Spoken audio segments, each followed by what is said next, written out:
രാധേ കൃഷ്ണ. യശോദാനന്ദൻ ഗോവിന്ദയിലേക്ക് സ്വാഗതം. നമ്മൾ എല്ലാവരും ഭഗവാൻ അല്ലെങ്കിൽ ഭഗവതിയുടെ സന്നിധിയിലേക്ക് പോകുന്നത് ഒരുപാട് പ്രതീക്ഷകൾ, ഒരുപാട് ആഗ്രഹങ്ങൾ, ഒരുപാട് സങ്കടങ്ങളൊക്കെ ആയിട്ടാണ് അല്ലെ? പക്ഷേ പലപ്പോഴും നമ്മുടെ ആ ആഗ്രഹങ്ങളൊക്കെ സാധിക്കാതെ വരുമ്പോൾ നമ്മളിൽ പലരും ഭഗവാനോട് ചോദിക്കാറുണ്ട്, ഭഗവാനെ, എന്തുകൊണ്ടാണ് എന്റെ പ്രാർത്ഥനകൾ മാത്രം അങ്ങ് സ്വീകരിക്കാത്തത്? അല്ലെങ്കിൽ എന്തുകൊണ്ടാണ് എന്റെ പ്രാർത്ഥനകൾക്ക് മാത്രം അങ്ങ് ഫലം തരാത്തത്? നമ്മൾ കുറച്ച് കാര്യങ്ങൾ ശ്രദ്ധിച്ചാൽ മതി. അതായത് നമ്മളുടെ പ്രാർത്ഥനാ രീതി, നമ്മളുടെ ചില ചിന്തകൾ, പ്രവൃത്തികൾ, ഇതിലൊക്കെ ചെറിയ ചെറിയ മാറ്റങ്ങൾ വരുത്തിയാൽ നമുക്ക് തന്നെ ഇതിനുള്ള ഉത്തരം കണ്ടെത്താൻ പറ്റും. ഭഗവാൻ ശ്രീകൃഷ്ണൻ അർജുനന്റെ ഒരു സംശയം മാറ്റിയ ഒരു സന്ദർഭമുണ്ട്. ഒരിക്കൽ അർജുനൻ ഭഗവാൻ ശ്രീകൃഷ്ണനോട് ചോദിച്ചു, ഭഗവാനെ, ലോകത്ത് എന്താണ് ഈ അനീതി? എല്ലാവർക്കും നീതി ലഭിക്കാത്തത് എന്തുകൊണ്ട്? ഭഗവാൻ കൃഷ്ണൻ മറുത്തൊന്നും പറയാതെ അർജുനനെ കൂട്ടിക്കൊണ്ട് ഒരു വനത്തിലൂടെ നടക്കാൻ പോയി. വഴിയിൽ ഒരു വലിയ തടസ്സമായിട്ട് ഒരു വലിയൊരു മരക്കൊമ്പ് കിടക്കുന്നു. അപ്പോൾ ഭഗവാൻ അർജുനോട് പറഞ്ഞു, അതെടുത്തു മാറ്റാൻ പറഞ്ഞു. അർജുനൻ അത് ഭംഗിയായി ചെയ്തു. പിന്നീട് അവർ ഒരു പുഴക്കരയിലെത്തി. അവിടെയുള്ള ഒരു ആമയെ രക്ഷിക്കാൻ ഭഗവാൻ പറഞ്ഞു. അർജുനൻ ആ ആമയെയും ആ പുഴക്കരയിൽ നിന്ന് രക്ഷിച്ചു. അവസാനം ഭഗവാൻ ഒരു ചെറിയ കല്ല് അർജുനനോട് എടുക്കാൻ പറഞ്ഞു. അർജുനൻ അതെടുത്തു.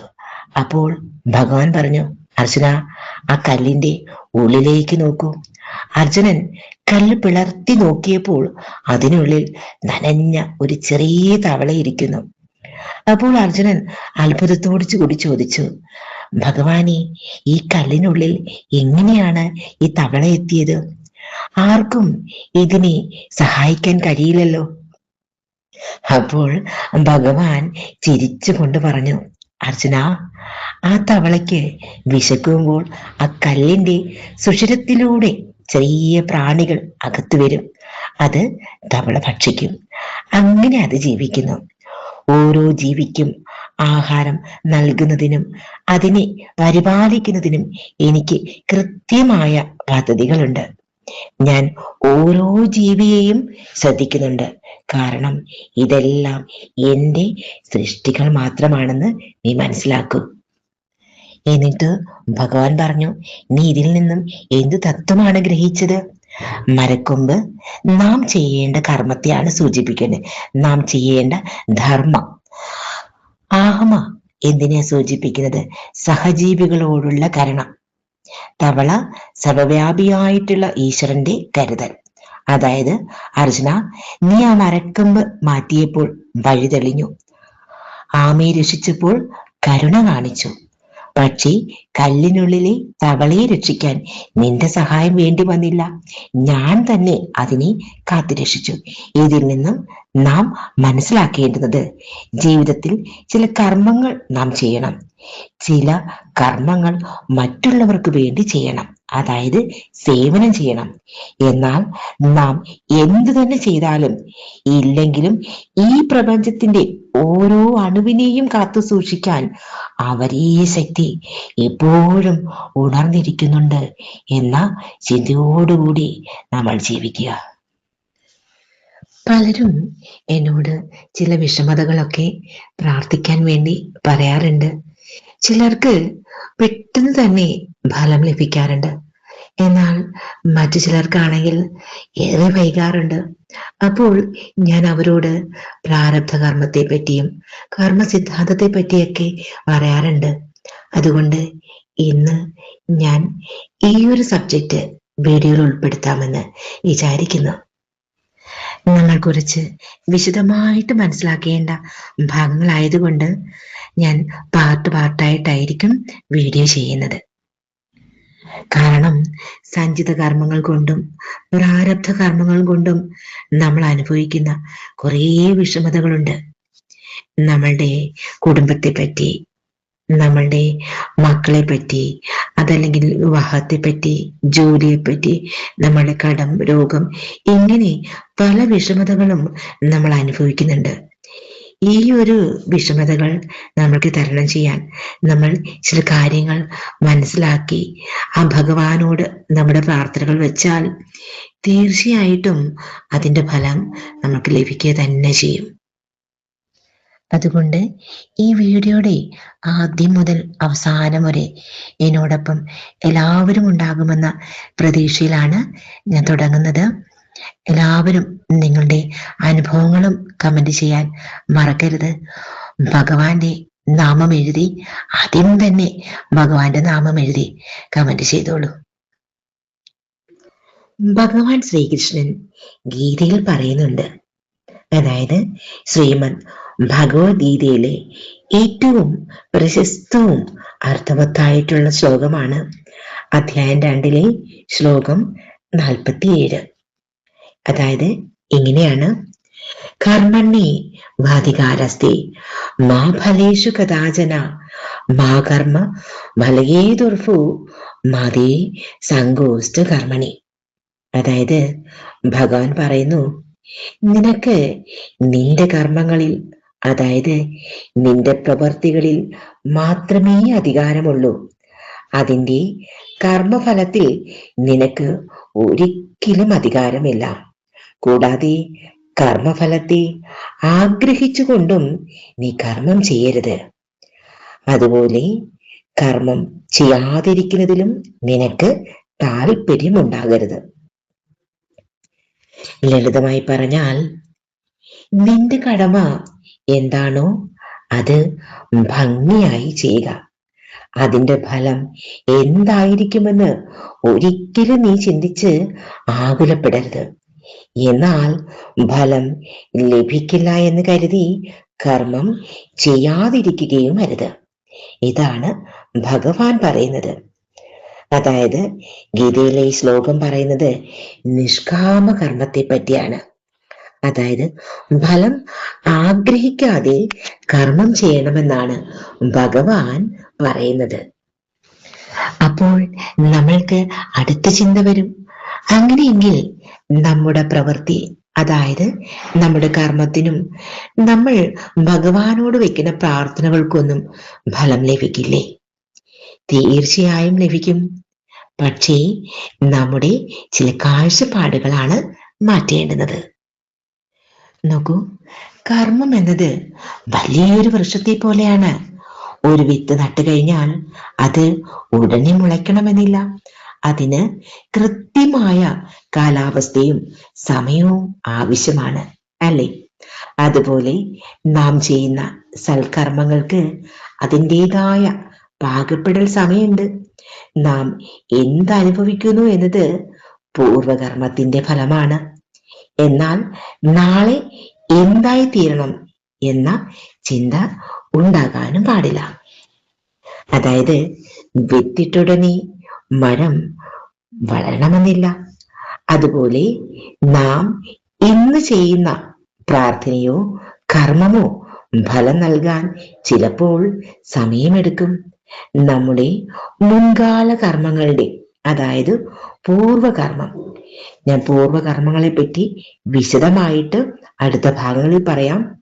അപ്പോൾ മുൻകാല കർമ്മങ്ങളുടെ, പൂർവകർമ്മങ്ങളുടെ തടസ്സങ്ങൾ മാറാനും അത് ലഭിക്കേണ്ടതായ പക്വതയിലേക്ക് എത്താനും സമയമെടുക്കും.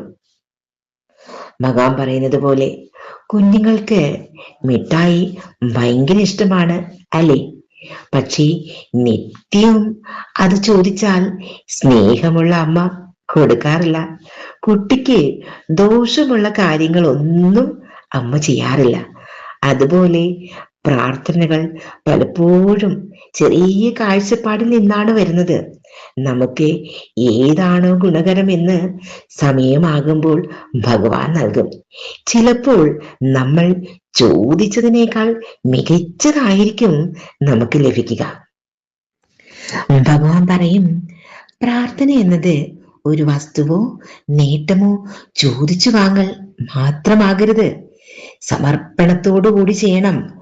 ഫലത്തെക്കുറിച്ചുള്ള ചിന്തയില്ലാതെ കർമ്മം ഭഗവാനിൽ അർപ്പിച്ച് ചെയ്യുമ്പോൾ അവിടെ ജൈവരാജ്യങ്ങളുടെ ഭാരമില്ല.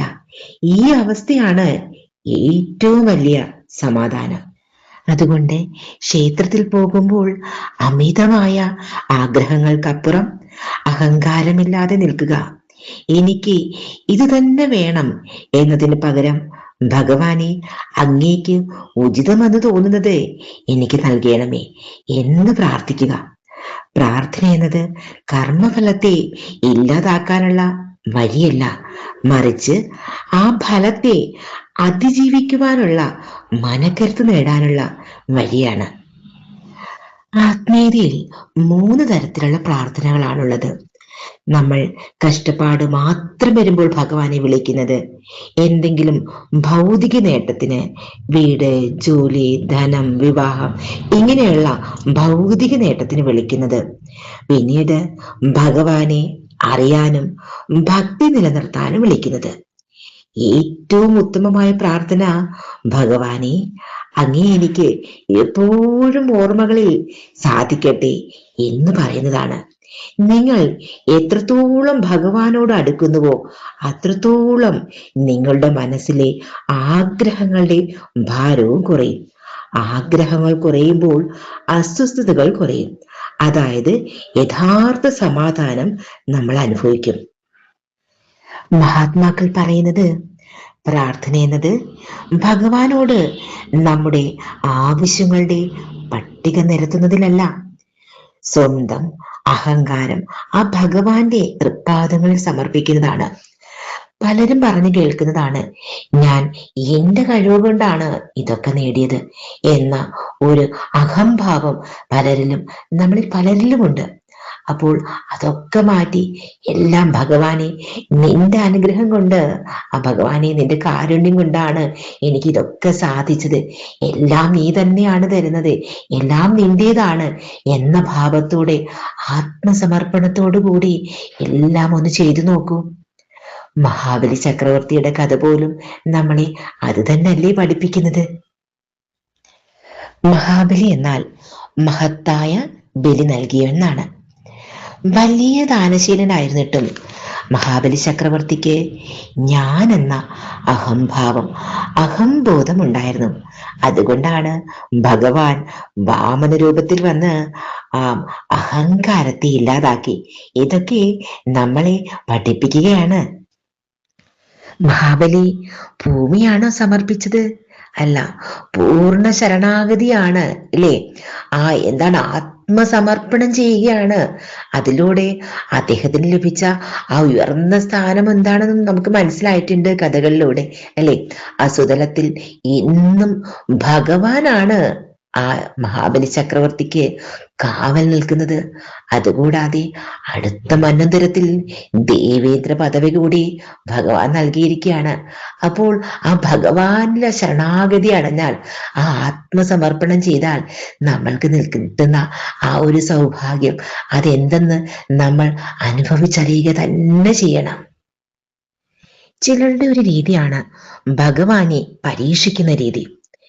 എനിക്ക് ഇത് തന്നാൽ മാത്രമേ ഞാൻ വിശ്വസിക്കൂ, അല്ലെങ്കിൽ ഇത് തന്നില്ലെങ്കിൽ ഞാൻ ഇനി ക്ഷേത്രത്തിൽ വരില്ല എന്നൊക്കെ പറയുന്ന ഒരു രീതിയുണ്ട്. നോക്കൂ, ധ്രുവന്റെ കഥ നമ്മൾക്കറിയാവുന്നതാണ്. 5 വയസ്സ് മാത്രം പ്രായമുള്ള ആ രാജകുമാരനായിട്ടുള്ള ധ്രുവൻ സ്വന്തം പിതാവിന്റെ സ്നേഹം നേടാനാണ് ആ കാട്ടില് തപസ്സിനായിട്ട് പോകുന്നത്. തുടർന്ന് നാരദ മഹർഷി വന്ന് ഉപദേശിച്ചതും, ഓം നമോ ഭഗവതേ വാസുദേവ എന്ന മന്ത്രം ഉപദേശിച്ചതും, ധ്രുവൻ ആ കൊടും തപസ് അനുഷ്ഠിച്ചതും ഒക്കെ നമുക്ക് കഥകളിലൂടെ അറിയാവുന്നതാണ്. ധ്യാനം ആഴമായപ്പോൾ അവൻ ആദ്യം ഭഗവാനെ തൻ്റെ ഹൃദയത്തിലാണ് ദർശിച്ചത്. ഒരു നിമിഷം ആ ആന്തരദർശനം അറിഞ്ഞപ്പോൾ ധ്രുവൻ കണ്ണു തുറന്നപ്പോൾ, ആ ധ്രുവ എന്നുള്ള വിളി കേട്ട് കണ്ണു തുറന്നപ്പോൾ ഉള്ളിൽ കണ്ട അതേ രൂപം പുറത്തു നിൽക്കുകയാണ്. ആ നാരായണൻ, ആ ഭഗവാൻ പുറത്തു നിൽക്കുകയാണ്. അതായത് ആ ഉള്ളിൽ കണ്ട ആ ദർശിച്ച രൂപമാണ് പുറത്ത് ധ്രുവം കാണുന്നത്. അതുകൊണ്ട് ആചാര്യന്മാർ പറയും, അകത്ത് കണ്ടത് ധ്രുവൻ പുറത്ത് കണ്ടുവെന്ന്. എത്ര വലിയ തത്വമാണിത്. നോക്കൂ, ഇപ്പോൾ തന്നെ വീഡിയോ ദീർഘമായിട്ടുണ്ട്. അടുത്ത ഭാഗങ്ങൾ അടുത്ത വീഡിയോയിൽ നമ്മൾക്ക് ലളിതമായിട്ട് മനസ്സിലാക്കാം. ഇന്നത്തെ ഈ തത്വം നിങ്ങളുടെ ഹൃദയത്തെ സ്പർശിച്ചിട്ടുണ്ടെങ്കിൽ അത് ജീവിതത്തിൽ പ്രാവർത്തികമാക്കാൻ ശ്രമിക്കൂ. ശ്രീ ഗുരുവായൂരപ്പന്റെയും രാധാദേവിയുടെയും അനുഗ്രഹം സദാ ഉണ്ടാകട്ടെ. രാധേ കൃഷ്ണ. ഗുരുവായൂരപ്പ ശരണം.